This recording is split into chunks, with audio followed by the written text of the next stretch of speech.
Welcome to the big match preview. With the Champions League football now out the way until October, anticipation is keenly building for Sunday, where all eyes will be on the biggest Premier League match of the season so far. On Sunday, Arsenal travel to Manchester, the Etihad, to take on Man City, in which promises to be a massive, massive game. This fixture promises to be nothing short of thrilling or willing. Could it be an anticlimax? We don't know. Now here's a word from our sponsors, Parimatch. At the Etihad this weekend, we're being treated to an early title decider as Arsenal take on Pep Guardiola's Manchester City. Between them, these two sides racked up an eye-watering 187 Premier League goals combined last season. Our friends at Parimatch are offering you enhanced odds of 40-1 on both teams to score this weekend. To claim this offer, simply create a Parimatch UK account, opt into the promotion, and then place a £1 bet on both teams to score in the Manchester City versus Arsenal game. Remember guys, you must be 18 plus and a UK resident. Enhanced odds are paid out in free bets. Full terms and conditions apply with all the links you need in the description below. Please gamble responsibly. A huge thank you to Parimatch UK for sponsoring this video. So in this preview, what we'll do, we'll take a closer look at the key players, the strategies, any likely events that we feel could happen or not happen. And let me just start by introducing my panel. My esteemed panel. To my left, I've got my boy Curtis in the building. What are you saying, bro? Something, bro. And to my right, my other key brethren, Turkish in the building. What are you saying? All good, brother. Right, let's start with Curtis. How do you think Arsenal will approach this game? It's funny because you did that like great intro and built up all the excitement. Everything in my head was like, this could actually be like 0-0 or 1-1. Because the way we're playing at the moment is like we're, defensively brilliant, but the attack's just not really flowing at the moment. And I do feel like Arteta would be happy to go there and get a point. I think ideally he would want all three, but I feel like if he could get a point at the Etihad this early, he would take that with the return fixture later in the season. Well, yeah. I mean, we spoke on OGs, didn't we? And I was like, listen, man, now I want the win. We got to clip them. But you're feeling different now? Well, after watching Atalanta, I'm like... so, yeah, it's... do you know what it is? I just have this thing that sometimes we want Man City to drop points every week. So it's like we're saying we're not going to do it, but then we're relying on teams who aren't as good as us to do it. So sometimes I think you've got to take responsibility yourself. However, I get it. If you draw there and maybe beat them in the home game, then, I think that's sufficient. So I'm hoping it's a good game. I'm hoping there is some attack. And I think because City will attack us so much, maybe we can hit them in transition a little bit. But, yeah, I'm not holding my breath. I think we had 27% possession last year. I don't think it'll be much higher this year. But, yeah, it'll be interesting. Everyone will be watching, so... Well, as you said, last year we got a point there. It was 0-0. It wasn't the greatest of games. In fact, we did pretty well against City over the season. We took 4 points out of 6 off them. Turkish, do you think that the approach to this game will be similar to the one last season? Yeah, it's got to be. It's got to be, because it's not that we've improved our attack since then for us to say, let's go more attacking. We haven't improved our attack. So I think, we have to go in and be stubborn, be rigid, hard to break down, narrow, we've got to make it dirty, get ugly and all of that stuff, It's not the best on the eye, but listen, you come out of this week with 4 points from 2 away trips, the two most difficult away trips in the Arsenal season, in my opinion, which is Tottenham and Man City. I think that's a good week. You make it 4 games in a row where Man City haven't beaten you. There is context to it all because, some people last season say it was 2 wins and 1 draw. It was actually 2 draws and 1 win if you're looking at 90 minutes. We also scored 2 deflected goals, so that could, provide some concern in terms of the attacking front, and I hope that we can go there and beat them, or beat them just generally consistently. But I think we just have to rely upon our defence. We have to. There's nothing more we can do because we'll have our moments. I'm sure we'll have our moments. Even last season, Trossard at the end should have really got Martinelli through, and he didn't. So we could have won it last season, even with the 27% possession. I expect us to get chances. Listen, De Bruyne being out is a massive blow for them. Obviously, the difference is who steps in for De Bruyne and who steps in for Odegaard. That is the difference. Hence why I think we've left ourselves light this season. Yeah. I think it's fair to say that the loss of Martin Odegaard is probably a bit more acute than we probably thought it would be. I mean, we knew it would be a big loss, but in terms of the way we're setting up and playing, I think we're really feeling that loss. I mean, yeah, I think this. I know we've spoken about it, but this falls back onto that transfer window. Is the two direct replacements were probably Fabio Vieira and Smith Rowe. We let them both go. That's fair enough. But then to not bring anyone in, and then the second thing, we all kind of thought Nwaneri is the direct replacement, but clearly he doesn't maybe trust him or want to put him in at the moment. So we're trying to like figure out. I think sometimes I said your stock as a player goes up when you're out of the team. I think we're all looking at Odegaard now like, wow, when you're not in this team, we lack creativity badly, don't we? So it's yes. Were you it's disappointed that Nwaneri didn't? It's get not any an minutes? excuse. Yeah, it's not an excuse. It's not an exit. What, Nwaneri not getting minutes? Yeah. I mean, he got a few minutes against Tottenham. I mean, I was having this conversation with somebody on the way into work this morning, and we were talking about Nwaneri, and I was saying to that person that I would have liked to have seen him, if not start, get a good amount of game time yesterday. But it would appear that the manager doesn't deem him worthy as being ready yet. Otherwise, he would have played more time, if you know what I mean. I know he got a few minutes against Tottenham, but I don't think a game of this magnitude on Sunday is going to risk him. No, I don't think he will. He's 17. Like, that's the bottom line of it. And What do you mean by that? our fan base is kind of wild at times. Like, he was good for the 15 minutes against Tottenham, but then the you know, the hype afterwards to say, you know, the compilations and listen, neat touches and all of that. You know, it was nice. I'm not disrespecting because he's 17 and he looks like he can be a gem. But what I'm saying is, it should never be game week 3, game week 4, and we're calling for a 17-year-old to come in. I guess that's how we've left ourselves. But you know, I mean, we cannot turn around and say Nwaneri should be starting games. Even I said maybe against Tottenham you start him because we lack mobility in midfield. We still got the job done, cool. But to be in a situation where we, you know, our only midfield option now in terms of to spice things up is a 17-year-old, because I don't think Trossard in the 10 spices things up. I don't think Havertz in the 10 spices things up. I don't think Rice in the 8 spices. You know, there's a lack of spice in the midfield at the moment, and to be honest, in the attack. So this is plain chicken and rice right now with no seasoning. The only thing I would say, just quickly, sorry, with Nwaneri. Now, I'm not saying he's like on these levels, but like you look at Yamal, for example. Who, listen, I'm not comparing him to Nwaneri, but Barcelona put a 16-year-old in the team. So I think sometimes if you feel you've got something there, you've got to just sometimes just let him go. And like, I'm not saying he will be on that level, but like you said, Trossard's played there, Havertz has played there. I kind of feel like, what do we actually lose by playing him there? You know what I mean? If he doesn't do well, you maybe hold him back for a bit longer. If he does well, you've potentially unearthed a gem that we didn't know.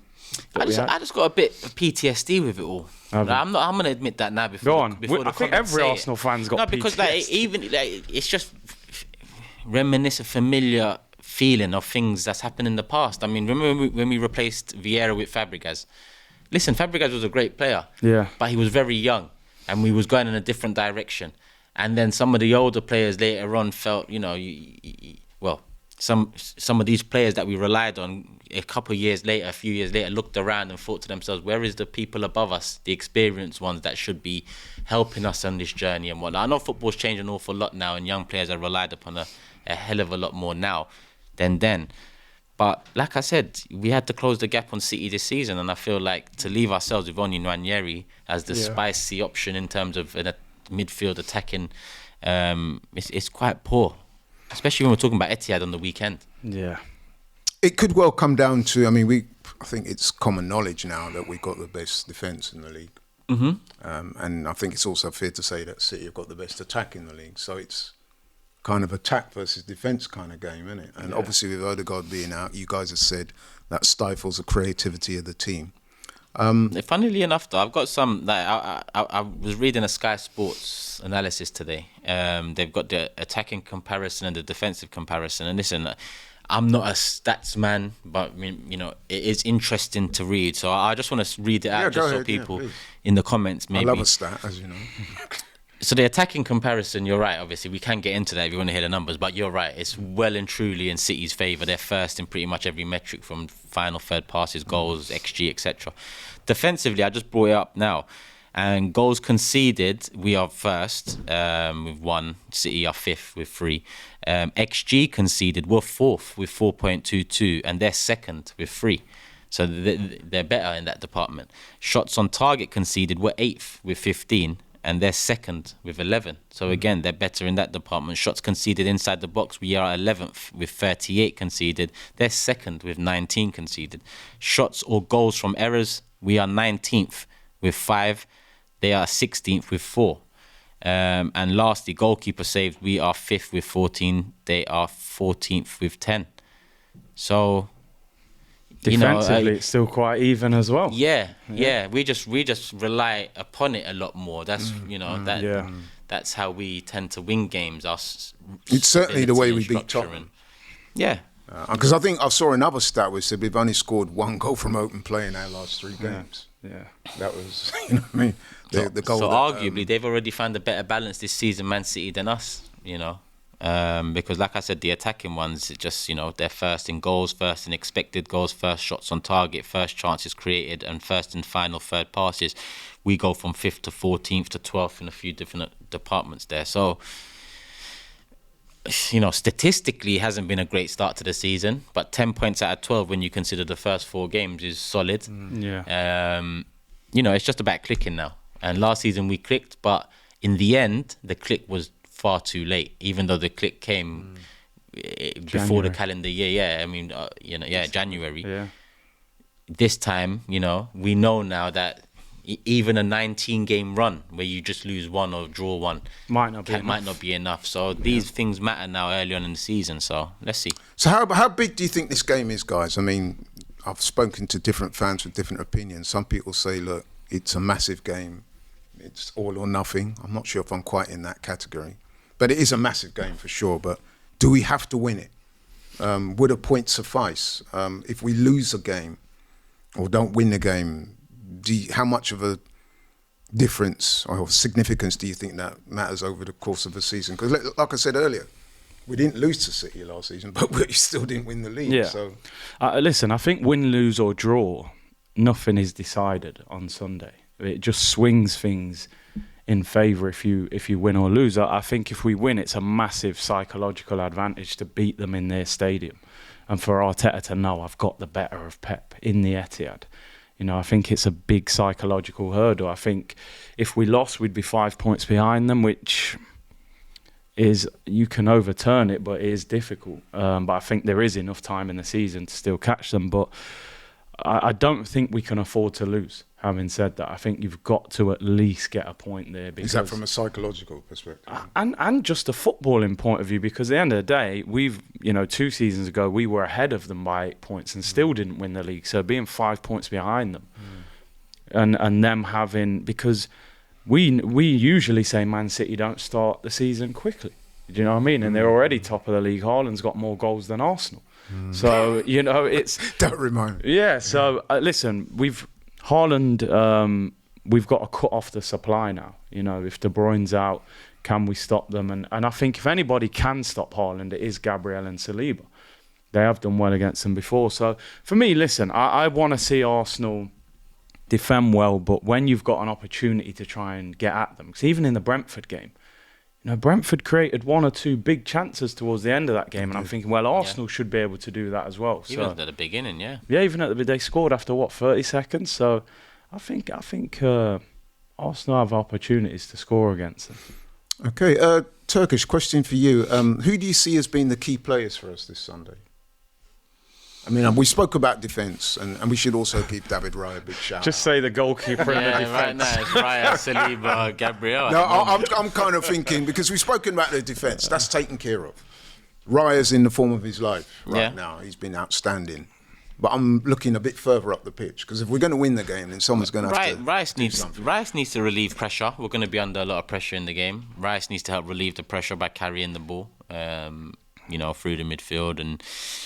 the chances we do get to break away, I'm not looking at Jorginho to carry the ball. Jorginho, we might get a pass or two out of him, break the lines, Martinelli over the top, all of that. I look at Jorginho for that, but Rice, in terms of relieving pressure across the 90, I think, we need to see a better Rice this season than we have this season so far against City. On top of him, I'd say Havertz and Saka in the front three, because I don't know who starts on the left, and at this moment in time, whoever starts, I haven't got much hope in them. Saka is the one that can, either have a great game and produce. He can be quiet and produce. I don't mind either or, as long as you produce. And Havertz. Well, Saka's been involved in 5 of our 6 Premier League goals. Yeah, so far this he season, produces. so He's efficient. even when he's not on top form, he does post numbers. Mm-hmm. So if we're going to win, or if we're going to score, you would imagine that Saka's going to have to play his part. And Havertz, yeah, they're going to have to. I'd include Havertz in that. Let's talk a little bit about Martinelli, because I know I was chatting to Curtis off camera, and I know he's not been wholly impressed, to put it mildly. And I say that knowing that you're a fan of Martinelli normally. But for whatever reason, he's not producing so far. Do you think that this weekend could be the time when he turns it around, or do you think he'll even start? Personally, I probably wouldn't start him, because I do think that at a big football club, you've got to set a certain standard, and I think to continue to start him when he's not playing well, it just sends out the wrong message. I think you've got to put pressure on him and say, you can't get away with that. Trossard and Sterling are there, so we don't have to keep playing Martinelli. I do think collectively you've got to look at the whole situation and say, number one, why is a guy that got 15 league goals, 18 months ago, why is his form dropped so much? Are we a different team now? Because I think 2 seasons ago we did hit teams in transition a lot more. Now we're a possession-based team. I think he struggles in that system. And, I think at times he overcomplicates it. It's just, you look at that opportunity yesterday, just hit the target. Little bit of composure in his game. So I've always liked Martinelli, but I'll be honest, the way he finished last season, the way he started this season is a concern. And I thought Timber at left back would help him maybe produce at a higher standard. But I would personally put Sterling on that left-hand side on Sunday. Turkish, your thoughts on that? Yeah, he needs to improve, man. It's a big season for him, because if he doesn't improve, I looked at this summer and said, if you're not buying a striker, then you upgrade on the left-hand side. And we didn't. So if he doesn't improve, then I'm sorry, then, we have to be... But how long you say keep improving, but how long are we going to give him a chance to improve? I'm already kind of fed up of feeling like this is going to be the game with him. But listen, it doesn't take much for me to be fed up, though. That's the thing. So, I've got a short fuse. But he is my guy. 2 years ago, I gave him Player of the Year. I've got a lot of faith in him. I thought he'd have a higher seed, where he had a higher seed in 2-3 years ago than Saka. So, I'm fair across the board. And with Martinelli, he hasn't been good for 12 months now. 13, I saw a 14 stat yesterday, or somebody. For 7 months, he ain't scored in. Yeah, 16 games. I couldn't believe since that. he scored a Premier League goal. And to be honest, that miss is abysmal. It's embarrassing. Yeah. To me, that miss was... Footballer should be bagging that. Yeah. Well, you know what least struck at it the for target. me is that the miss was such a bad one that it's indicative of somebody whose confidence level is pretty I'm tired low. of hearing confidence. If I'm honest. No, I'll tell you why, though, because he just skied it, didn't he? He wasn't even on target. Yeah. And that suggests to me somebody that's not in the greatest mindset or confidence. What do you think to Curtis's suggestion of playing Sterling against his old club, Man City? I'd start Sterling just for the unknown. Like, I kind of know what you're going to get from Martinelli, which is good. Work great, defensive side of things great, amazing in fact. And I'm not dismissing that as nothing, because it's very much something in the modern day, and it's a big part of how we are so good defensively and structurally. Trossard leaves much to the imagination in terms of when he starts, because when you see him off the bench, you think start this guy, and it never quite lives up to the dream. So I think Sterling, talk a good game. The signing was brought in as our attacking upgrade. The left-hand side hasn't been taken yet in an attacking sense, because like I said, Martinelli defensively, he's still, in the last 12 months, he's still done his thing. So I think old club, something to prove. The best you was there, and they don't rate you. So let it go and prove something. Go and prove something. And And maybe we get that moment out of him in this game. But if I look at the first 25, 30 minutes, he said in an Arsenal shirt, if I say Trossard leaves much of the imagination, then I'm not too sure how to describe those 40 minutes. But that's the position we're in the left side. James mentioned on the pod that on Forever Arsenal, maybe Jesus starts on the left. You get the work I've out got of to him. say, Jesus, I don't know. But he also caveated that with he was abysmal yesterday. So it wasn't his best game. Here we are. This is the options we have. Yeah. The only spicy, exciting option is Nwaneri. Yeah. I'm sensing a impending sense of gloom here. We don't need spicy Curtis, against City, though. Lift us, man. Give us something to go on. Listen, I'm going to suggest that we can get a result there, a positive result, like a win. No, listen. Who's going to have to shine? Now we can get a positive result. Listen, we can beat Man City, but it's going to take a lot to happen. A lot of people need to lift their game. And it's not even an individual thing with the attack at the moment. It's a collective. Mm-hmm. It's not like one player and the rest. There's a whole issue with the way we're attacking teams at the moment. It's like we're relying on set pieces. So he knows Pep better than anybody in this league, really. So you need to find a way for me of hitting them on the break. And I think Havertz has got to play up front. That's the first thing. Jesus yesterday, I mean, I'm a striker myself. Jesus just doesn't hold the ball up well. You know, I think you've got to put Havertz back up front to allow us to get up the pitch. Then you get your two wingers around him. And then you can build from there. And then the midfield has been a big problem. To me, Declan Rice last year was the second best six in the league last year after Rodri. Arguably the best at winning the ball back. But overall the second best. Playing him left 8 just doesn't do anything for that guy's game. Everyone's looking at him going, this doesn't look like the same player. I don't think at the moment he's suitable for that role. Now, obviously, Marino might play that role when he comes back, but at the moment, you know, he's out for 2 months. So team selection's got to be right. You know, does he go with Jorginho in there instead of Partey? I think after Partey's performance, he'll probably get dropped. And then who do you play attacking midfield? I don't think he'll play Nwaneri personally, so... But it'll be all about those moments. Like you said, last season we had 27%. It wasn't pretty, but we had that clear opportunity. If he picks out Martinelli, we can score. And I think when you play Man City, it's about taking those few opportunities because you know they're going to dominate the ball. So yeah, I think it could be one of those games where it could be about pragmatism rather than performance. But listen, we've got to that stage of the show now, guys, where I'm going to ask you for your predictions and why. Let's start with Turkish. How do you see this game going? Give me a result. Your predicted result. I'm going to be real. Big Six last night I predicted 1-1 because just on Big Six this is, you know, especially after the heated debate me and Steve got into, I couldn't down tools. Yeah. If I'm honest with you, I think we lose the game. We lose the game. Wow. I do. I appreciate your honesty. I said 2-1 on Forever Arsenal this morning. I mean, our attack, the way City press, the way they're expected. I'm gonna stick with 2-1, but yeah, I'm gonna stick with 2-1 City. I'm not happy whether it's 2-1 City or 2-0 City. I'm not happy. Can we get the draw? Yes. And if we did, great. Keep it moving. That keeps us in it. And after how I felt last week after Odegaard's injury, I think that's a great week.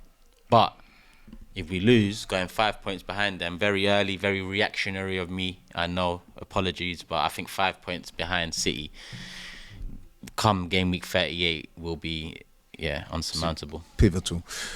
Right, over to you, Curtis. Prediction, but don't just give me a score. Tell me why you think it might play out that way. See, the problem is if they go 1-0 up and then we have to actually go at them and score, I think it's a big problem. So I think we'll get out of there with a point. I think defensively we'll just... I think the game will be horrible game to watch. I think we'll go there and spoil it. I think no Kevin De Bruyne is a big loss for them. And I think that gives us a chance. If we can handle Haaland with those two... I'll go. They did last season. They did. I'll go for 1-1. I'll go for a 1-1 draw. But, yeah... I think a draw would be a good result after watching that Atalanta game. How many world-class saves are we going to get week in, week out? It's true. You know, 1-0 up against Wolves, that's save class, because that would have been 1-1. 0-0 against Aston Villa, 2 saves. I think he made, one first half, one second, if I'm not mistaken. But the Watkins one, obviously. I remember Brighton. Which one was the Brighton one? Yeah, that The someone shot from the edge of the box. follow-up. He should have done better, but Raya got back. And then, which is essentially, you got 3 of them already. Watkins, that one against Brighton, and the one last night were kind of ones that you expect the player to put in the back of the net, but quick reflexes from Raya allowed him to save it. Yeah. We've seen that 3 times in the first 5 games of the season. Yeah. I just feel The luck is running out, And, kind of thing. yeah. Even Villa, Watkins should have finished the game off, shouldn't he? If that falls to Haaland, he scores that. As I'm actually talking, in my head, I am thinking 2-1 Man City. No, I am. I'm going to be honest. He's convinced. No, do you know what it is? Because I'm just thinking, like, they're getting chances against us, all these teams. City are the best team in the league. Like, Haaland gets one of them chances, he scores.